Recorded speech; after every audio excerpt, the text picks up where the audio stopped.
প্রিয় বন্ধুরা, ভিডিওটা না টেনে সমস্ত ভিডিওটা দেখেন। বাংলাদেশের আগামী ভবিষ্যৎ কি হতে চলেছে।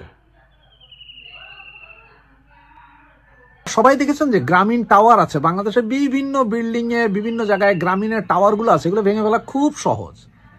গ্রামীণ ব্যাংক হয়তো এই মুহূর্তে হাত দেওয়া যাবে না, তবে অদূর ভবিষ্যতে গ্রামীণ ব্যাংকের প্রতিটা ফ্লোর, প্রতিটা ইট খুলে নিয়ে যাওয়া হবে। গ্রামীণের যত প্রতিষ্ঠান আছে, ইউনুস চাচার বাড়ি পর্যন্ত বাংলাদেশে রাখা যাবে না।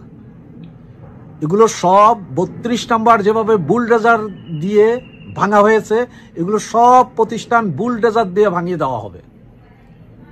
এখন আমি আমার ছাত্রলীগ, যুবলীগ বা আওয়ামী পরিবারের ভাইদেরকে বলবো, আপনারা যে যেখানেই পালিয়ে আছেন বা যে যেখানেই আছেন না কেন, একটা জিনিস শুধু একটু মাথায় রাখেন, যে এই যে গ্রামীণ টাওয়ারগুলো ভাঙে কিন্তু খুবই সোজা।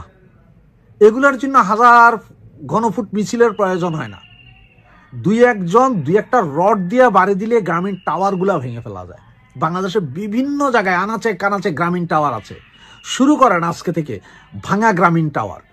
কারণ একটা জিনিস কি জানেন, যখন আপনি কারো পেটে লাথি মারবেন তখন তার যায় মাথা নইরা ওঠে।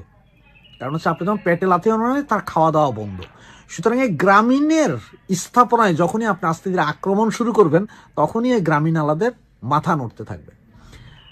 এই যে সমন্বয়কদের একটা দুটা করে, যেমন বিদেশে যারা আমরা দৌড়ানি দিচ্ছি এদেরকে, তারা কিন্তু না খাইয়া না দেয় দৌড়ানি দিচ্ছি। আমরা কিন্তু গত 16 বছরে কিছুই খাইনি। তা আপনারা যারা দেশে আছেন, যারা বুক ফুলে হাঁটছেন, তারা কেন দুই একটা ছোটখাটো সমন্বয় হইল ধোলাই করতে পারতেছেন না? আপনারা দুই একটার ধোলাই করেন, দুই একটার পাছায় অ্যান্টিকাটার চালান, দেখেন না কি হয়। গত 1 বছর আমাদের মিছিল বাড়িতে 8 জন, 10 জন, 15 জন বা 20 জন নিয়ে, আর গত সপ্তাহে একবারে 100-150 জন লোকের মিছিল। তবে যতটুকু ওই মিছিলে শুনতে পারলাম যে এরা 25 থেকে 30 জন ছিল, কিন্তু সাধারণ পাবলিক নেমেছে। এটা হচ্ছে সাহসের ব্যাপার।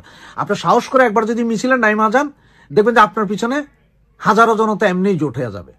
সুতরাং এখন আপনাদের একটা টার্গেট থাকা উচিত যে গ্রামীণ স্থাপনাগুলা, এই গ্রামীণের ডাক্তার ইউনূসের কোনো স্থাপনা যাতে না থাকে, সব নিশ্চিহ্ন করে দিতে হবে। সুতরাং শুরু হোক ছোট থেকে, গ্রামীণের সমস্ত টাওয়ারগুলা ভাঙা দিয়ে শুরু হোক, ছোটখাটো করে হোক। বিভিন্ন টাওয়ার বিভিন্ন জায়গায় আছে, এগুলো ভাঙা খুব সোজা। চোরাইয়ারা যেখানে আপনি ওই যে দেখছেন, ওই যে সেতু উদ্বোধন করছে, সেখানে তার চুরি গেছে, আজকে লাইট পোস্টও চুরি হয়ে গেছে। তাহলে গ্রামীণের টাওয়ারের এগুলো ভাঙা যায় না কেন? রড দিয়ে বাড়ি দিলেই ভাঙা যায় ভাই, এটা প্লাস্টিক, ওগুলো ভাঙা যায়, ভালোভাবে মারলেই ভাঙা যায়। সুতরাং আজকে থেকে গ্রামীণ নিয়ে শুরু। বন্ধুরা, দেখতেই পারলেন দেশ ধ্বংসাত্মকারী ইউনূসের আমি ভবিষ্যৎবাণী কি হতে পারে, দেশের জনগণ কি করতে পারে। ইউনূস তুই স্বৈরাচার, তাড়াতাড়ি। জয় বাংলা, জয় বঙ্গবন্ধু।